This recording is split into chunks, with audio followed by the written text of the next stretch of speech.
good evening. Welcome to Intentional Living. We are glad you've joined us for this Wednesday night, January 27th.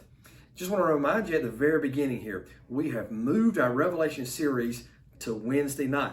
So we're going to be in our next session on Revelation right now in just a few moments. So I would encourage you two things while you're getting started here. If you haven't already, download a copy of the sermon sheets. You can get that at bethelfwb.com. Or I think there's a link on our Facebook page where you can grab a document, whether you're looking at it on another mobile device or whether you print it. I think it would be good for you to have that. And you need a pen and paper. And we're going to look at an overview tonight of where we're going to be going in these next chapters as we transition. I want to make you mindful of a couple of things. We are experiencing quite a few cases of COVID in our church. We don't know that anyone got it from church, but we are experiencing quite a few cases. So we'll be notifying you about church on this coming Sunday, whether we'll be in person or whether we'll be online only.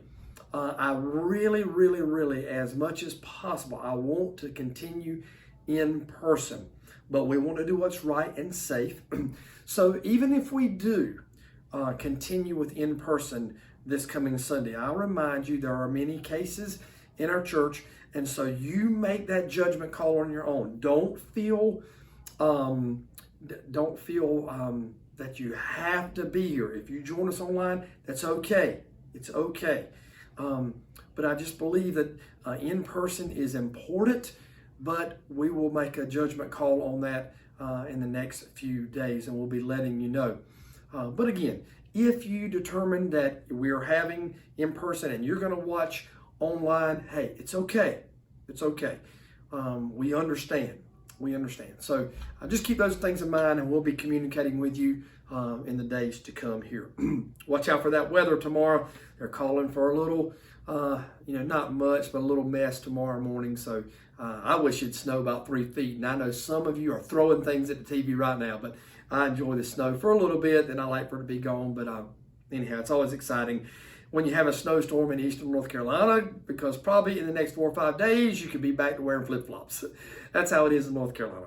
Hey, I'm glad you're here joining me tonight. Let's pray together. Father, Lord, thank you for the opportunity to be in your house tonight, even by way of internet, as we're online. So Lord, I pray that you bless our time together as we look further into the book of Revelation. Lord, bless those who are sick, who are hurting. May you add your touch to them and heal them if that be your will. In Jesus' name I pray. Amen. I believe that people today are more interested in the end times than maybe any other time in the history of the world. I would not say that people are looking for the coming of Christ, because the Bible says he will come as a thief in the night. And I believe our world is so consumed with their self and activities and even evil that they're not looking for the coming of Christ. Rather, I believe many are inquisitive about the end times. Why do you think that is?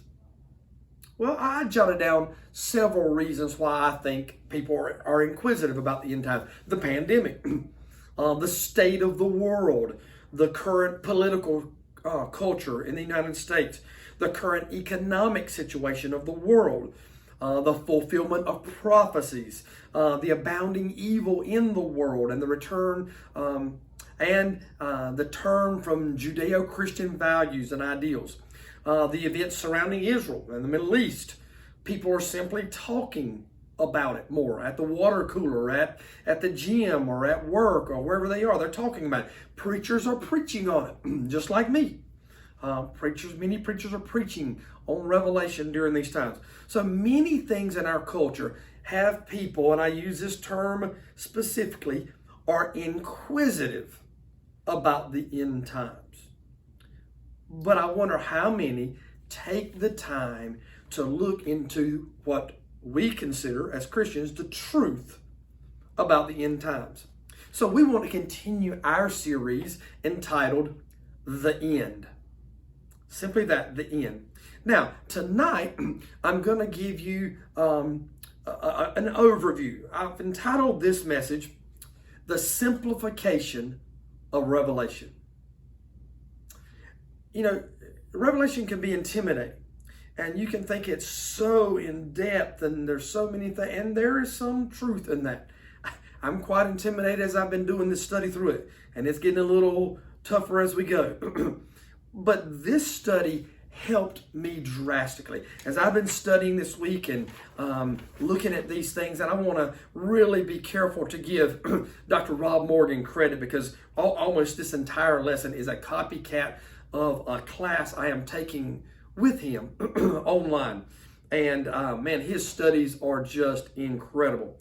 But tonight, as we look at the simplification of Revelation, I want to remind you of the journey that we've been on so far.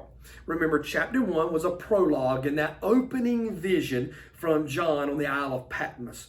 Then in chapters 2 and 3, we just finished up this past Sunday, those many epistles or the letters to the 7 churches.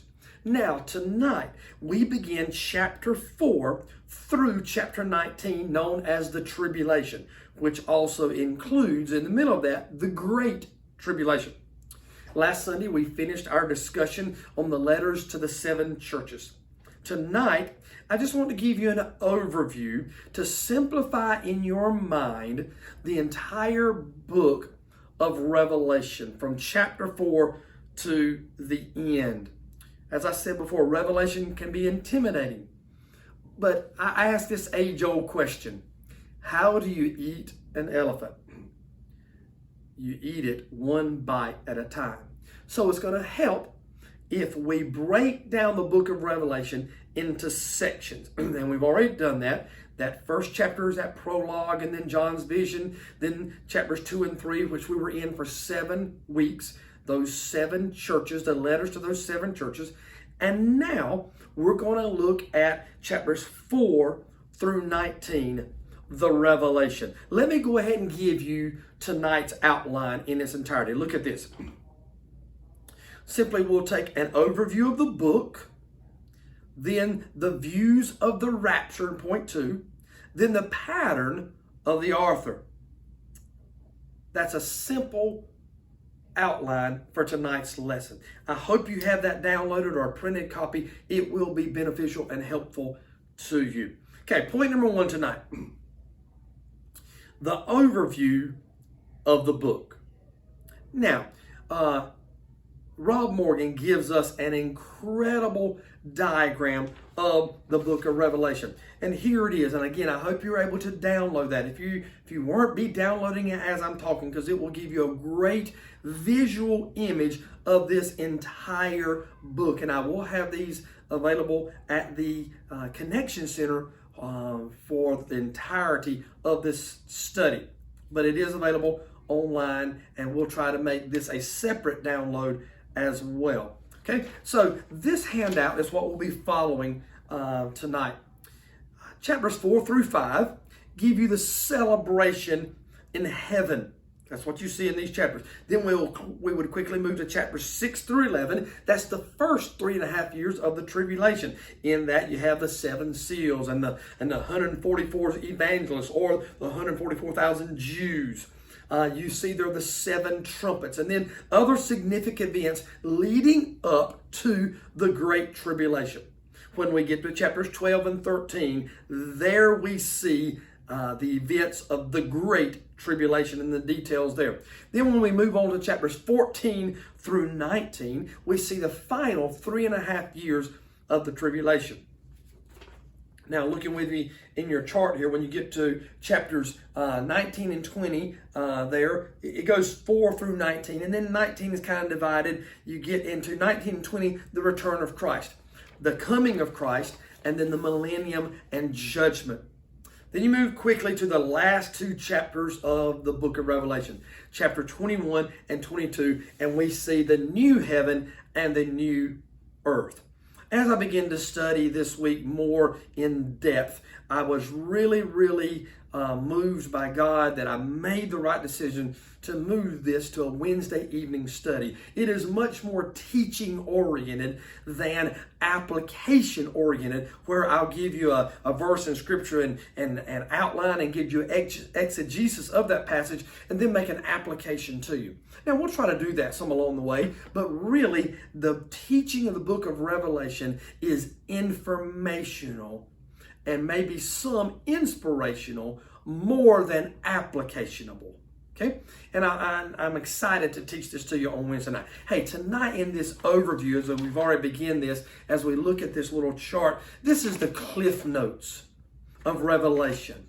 If you're a younger generation and you're viewing this tonight or you're watching it later, it's the Quizlet of Revelation. Some of you parents will understand that language. It's the Quizlet or the Cliff Notes of Revelation that Rob Morgan gives to us and just gives us a simple, concise breakdown of what you're looking at when you're looking at the book of Revelation. Because again, it can be a very intimidating study to some. So that gives you the overview of this book. Point number 2 tonight, we see the views of the rapture. When we get into chapter 4 and 5, we begin to hear and see the idea and the thoughts of the rapture. Now, let's look at this first though. The primary passage in the Bible that explains to us the rapture is not necessarily found in the book of Revelation. I believe the primary verses in the Bible that describes to us the revelation, a descriptive detail, is 1 Thessalonians 4, and specifically in verse 16 and 17. Look at this passage with me. For the Lord himself will descend from heaven with a shout, with the archangel's voice, and with the trumpet of God, and the dead in Christ shall rise first. Then we who are still alive will be caught up together with them in the clouds to meet the Lord in the air, and so we will always be with the Lord. I believe those two verses give the most accurate description in all of the Bible of what will happen at the moment of the rapture. Let's talk about that word rapture. What does it mean? If you define the word rapture, it is the catching up or the calling up of the people of God, dead and alive. This passage refers to both. The dead in Christ will rise first. Then we are still alive and remain will be caught up together with them. Who's them? Those dead believers who are raised from the grave. Now, John, mindful, who wrote the book of Revelation, refers to it in the book of John, the Gospel of John. John chapter 14 and verse 3. Take note of this verse. John says, Christ says in John 14, if I go away and prepare a place for you, I will come back and receive you to myself, so that where I am, Christ talking, you may be also. Look with me now, 1 Corinthians 15, verses 51 through 52. Listen, I am telling you a mystery. We will not all fall asleep, but we will all be changed. In a moment, in the blink or a twinkling of an eye, at the last trumpet, for the trumpet will sound, and the dead will be raised incorruptible, and we will be changed. Those verses give you a very accurate description of what we call the rapture. Then when we jump into Revelation 4 and 5, those things are just going to be magnified even more, and the scriptures just work together. Now remember, the Gospel of John is written by John, the same John that the book of Revelation is being read right now as we look at these passages. Now, understand this. The Bible nowhere says that Christ will step foot back on this earth at this time in Revelation. He says he will come, but we will be caught up together with him in the clouds. Now, this is referring to the book of Revelation. We'll get into some more things about Christ, his referred to as a second coming, but really as a third coming in the end of Revelation, when he comes again to destroy this world, and we'll talk about that. But the second coming that we're referring to refers to this rapture. Now, there are 4 possible views of when the rapture will take place. Now, there's room for debate here and discussion on these since they are non-essential for doctrine. Understand that. Your view or scholars' view on the rapture is not essential for our doctrine of salvation and our doctrine by which we live by. Now, John does not include the same description of the rapture as Paul did in 1 Thessalonians 4. Again, I reiterate to you, I believe Paul's description of that is the most detailed and most beautiful, most poetic in all the Bible, that points straight to that time when the rapture will come and the second coming of Christ. So let's look at these 4 views. Now, some of you are going, 4 views? I didn't know there were 4 views. I really didn't either. I'm going to present to you a relatively new view that has come about that is not widely accepted, but however, it is a view. Something new I learned. So let's give you these 4 views. Now, I cannot be dogmatic on any of these views. I, however, do strongly lean towards view number 1, and that being the pre-tribulation view that I believe we see in Revelation 4, verses 1 and 2. Those who take to the pre-trib view, that would be myself and many scholars, believe that the tribulation takes place, that the rapture takes place before the tribulation begins. After chapter 3 of Revelation, we don't see or hear from the church again. Everything then, after chapter 3, deals with Israel. Revelations 3 and verse 22, they are Christ's final words to believers and the church. Therefore, I believe that from chapter 4 on, the believers, the church, has been raptured. Revelations 4, 1 and 2 begins with rapture-like language. Let me read those verses to you. I don't have these on the screen. Let me read those verses to you. John speaking, after this I looked, and there in heaven was an open door. The first voice that I heard speaking to me like a trumpet said, "Come up here, and I will show you what must take place after this." Now, verse 2, immediately I was in the Spirit. Boy, that's rapture talk.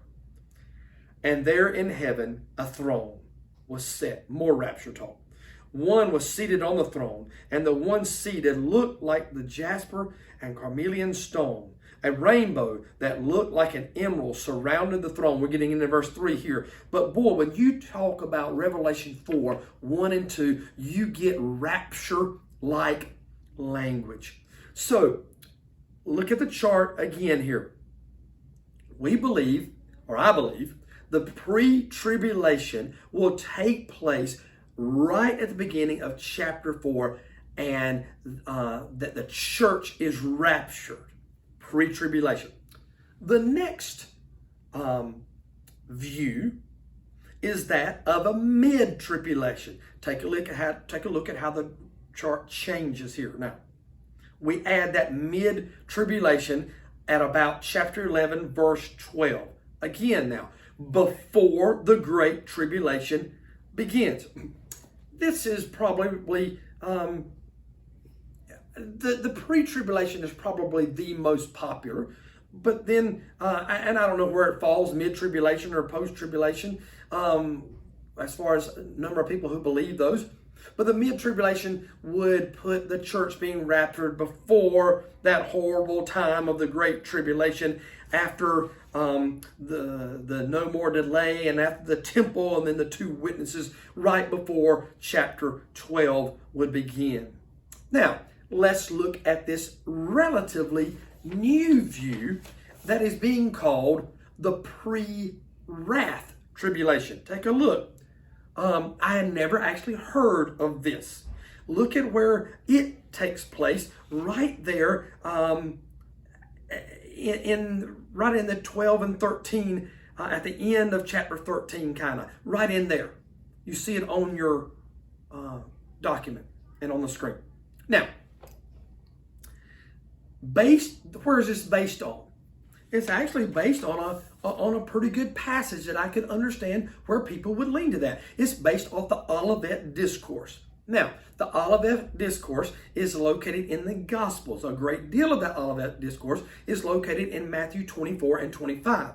In Matthew 24:15, it says this, "So when you see the abomination that causes desolation, spoken of by the prophet Daniel, standing in the holy place."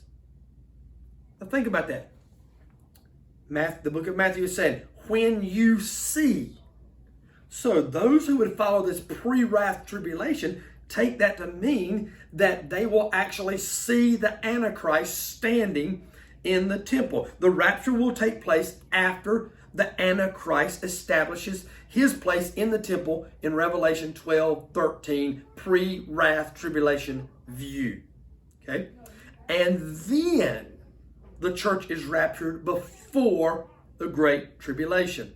Dr. Morgan says that his answer to that would be that Christ in Matthew 24 was talking to the Jewish disciples before the establishment of the church in Acts chapter 2. I personally would agree with Dr. Morgan on that. So I would not hold to a pre-wrath tribulation. However, I do see how some people would believe that and believe that they would put the rapture of the church right there near the end of chapter 13.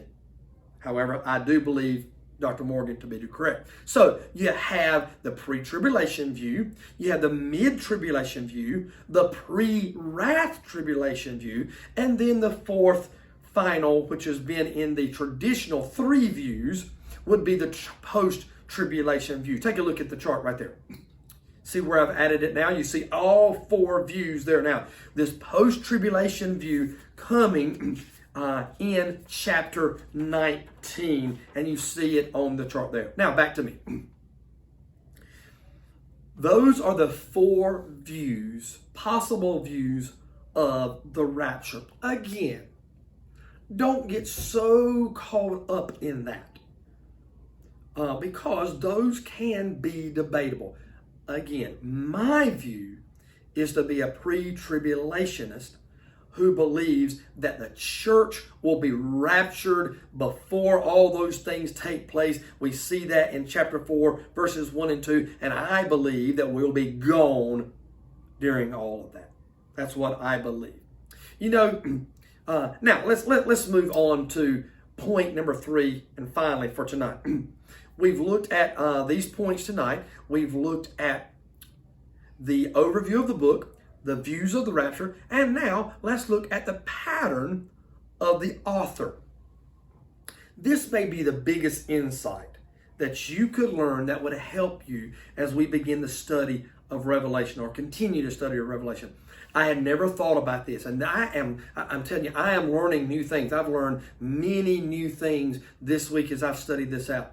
The mid-wrath tribulation that we just, pre-wrath tribulation that we just talked about. That was something that I didn't understand. And now I have an understanding of that and the way some people may believe. But this pattern, some people call it a shift or a pattern of John and the Holy Spirit from passage to passage in the book of Revelation. Let me explain it to you this way. I believe God is giving us, through the inspiration of the Holy Spirit, and now through John, as he writes this book of Revelation, he gives us a split screen view. Several months ago, Angie, my administrative assistant, when she first came to work here, she said, "Can I get an additional screen for my computer?" I said, "Well, sure. Why would you need that?" She said, "You've never worked off a split screen?" I said, "No, I haven't." She introduced me to having 2 computer monitors. And she showed me how you could be working here and then over here have a totally different program working. And you can see both and move things back and forth. And she said, Chris, if you ever do this, you won't ever want to go back. Well, I followed suit as Angie. I added a split screen. I have 2 screens for my computer, and boy, has it helped with my study. And it is, she's exactly right. I couldn't imagine going back to just 1 screen. So it gives me a split screen view. Let me remind you of this last week. Many of you watched the inauguration. Many times during the inauguration, we had a split screen view. Let me give you some examples. At the very beginning, you were watching the inauguration in half of your screen, and then many of the networks were showing a split screen of what was going on in Palm Beach, Florida, as still current President Trump was landing. He was still president right before President Biden was to be inaugurated. You had 2 different views going on, one from Washington, D.C., one from Palm Beach, Florida. Then, as the inauguration continued and President Biden was then inaugurated, the different things that would go on, someone might be singing, or someone might be giving a speech, or offering a prayer, or whatever was going on, you would see them, but then they might give you a split screen showing President Biden's response to that, his facial expression, or they might show one of the other former presidents that were there showing their reaction. Many times in today's culture, we get a split screen. I believe Revelation is showing us a split screen. It's showing us heaven and earth. Heaven and worship. Earth, evil being punished, and judgment. Take a look at this screen here that Dr. Morgan shows us, and I think he does it very well. Let me give you what you're looking at there. First of all, you have John from the Isle of Patmos on earth. Then simply up at the top, you see it goes back to heaven in chapter 1, verse 9. Then when we move to chapters 2 and 3, you go back to the earthly scene, the 7 churches. Then in chapter 4, you go back to heaven. You see the heavenly rapture. Chapter 6, you go back to earth, the tribulation on earth. Then you go back to heaven in chapter 7. And then again back in chapters 12 and 13 to the great tribulation. Here's the lesson that we can learn from this great visual illustration from Dr. Rob Morgan. The big difference between God's view from heaven and our view from earth. Things are viewed differently in heaven than they are on earth. And I think that illustration shows you the different views and that split screen, that pattern or that shift, how John lays this out. Here's what's going on earth. Here's what's going on in heaven. Here's what's going on earth. Here's what's going on in heaven. You get a split screen view. Let me remind you of Isaiah 55, 8 through 9. It says this. Look on the screen. For my thoughts are not your thoughts, and your ways are not my ways. This is the Lord's declaration. Now, verse 9. For as heaven is higher than earth, so my ways are higher than your ways, and my thoughts than your thoughts. I think you see there 2 views.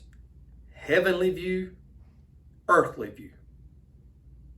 Now, as we move forward now, many believe that John records the events of the end times from chapter 4 through the end of Revelation. He records those events of the end times sequentially. Now, there are those who believe that it is not totally sequential. There's a few things that we'll see along the way that I kind of wonder, okay, are they sequential? As I'm studying more and more, I may come to the complete conclusion they are sequential. But even the 1 or 2 that I kind of question, I almost fully agree with Rob Morgan that they are sequential as John describes them. That would make sense. However, there is room for debate on some of that. But again, referring back to this chart that I gave you from Rob Morgan, it just lays it out very simply, and you get an overview of what chapters 4 through chapter 19, then 19 and 20, then 21 and 22 lays it out systematic for us to get an overall view of how Revelation is laid out, which I think is very beneficial. It's helped me. It's helped me drastically. I want to close with a story that is told about an explosion or a bomb blast on a Sunday morning. And the people in the church ran out because the whole area shook and the windows shattered in that church. During the pandemonium, one of the men left his seat and didn't run outside thinking that the rapture was taking place. He quickly ran to the altar and started begging God for mercy. The story continues that when he realized what was actually happening, he got up and began to laugh. As I read this story this week, I drew 3 conclusions from that story. You may attend church and you're still lost. I believe that every time our church doors are open, and I believe churches around the world are in the same boat, I believe that every time our church doors are open, there are people sitting in our pews that are lost. I believe that. Adrian Rogers pastored one of the largest evangelical churches at the time when he was alive, said this. He believed that half of his congregation may be unsaved. Now, Dr. Rogers' church ran at one time between 9 and 10,000, I believe. Half. Wow. So, the first conclusion I drew, you may attend church and still be lost. Second conclusion I drew, if you wait until the rapture comes, it's too late. If that had actually been the rapture, that gentleman, I believe, would have been too late to receive God's mercy. The time for receiving the grace and mercy of God is right now. Right now. Third conclusion I drew.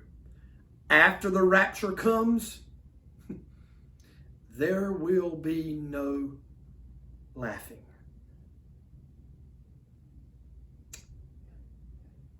I would say it got pretty quiet, but I'm the only one in this room. But I can assure you of that. After the rapture comes, there will be no laughing. Let me ask you a question now. Do you know for sure that you're saved? If the rapture came tonight, and right in the middle of this live stream, you heard the shout of the archangel and the trump of God, and you knew something was going on, and then people who are around you that were Christians are automatically gone. If cars who are being driven by Christians all of a sudden are driverless and they drive into the ditches and crash, that's the scene of the rapture. Immediately we'll be jerked up to meet the Lord in the clouds. Would you be there? Or would you be left on earth contemplating what just happened? Oh, I promise you, it'll be too late and there'll be no laughing going on. Let me conclude with this thought about that. I read an article yesterday in my personal devotions from Rocky Fleming, and I posted it, but I want to re-emphasize this to you now. If we do not know Christ, then the best life we will ever experience will be found in this life. However, if we know Christ, and we are His, then the worst life we'll ever experience will be found in this life. So the big question is, which life are you enduring for? The one you hope the world will give you, or the life Christ promises? I hope you're holding to the life that Christ promises, as we've seen in some of these passages tonight. Well, I hope that helps you as we conclude tonight, as we've talked about the simplification of Revelation. I really do believe that this simplifies things very much for you as we begin to journey and continue journeying through the book of Revelation. Let's pray together. Father, thank you for this overview as I've studied behind Rob Morgan and has given this incredible, easy breakdown of the scriptures from Revelation 4 all the way through the end of the book. Help us as we journey through it. Help us to learn. Help us to be wiser because of this study. But then, Lord, help it make us sense an urgency about that soon coming day when you will return for your church. Help us as we seek to understand and digest your words and the words of John in the book of Revelation. Thank you for this time together. In Jesus' name I pray. Amen. Look forward to seeing you Sunday, whether we decide to remain in person or online. We'll get that information to you in the next couple of days. May God bless you. Have a great night. Stay warm. Pray for snow. I am. You may not be. But hope you have a great day. Live intentionally for Christ today. God bless you.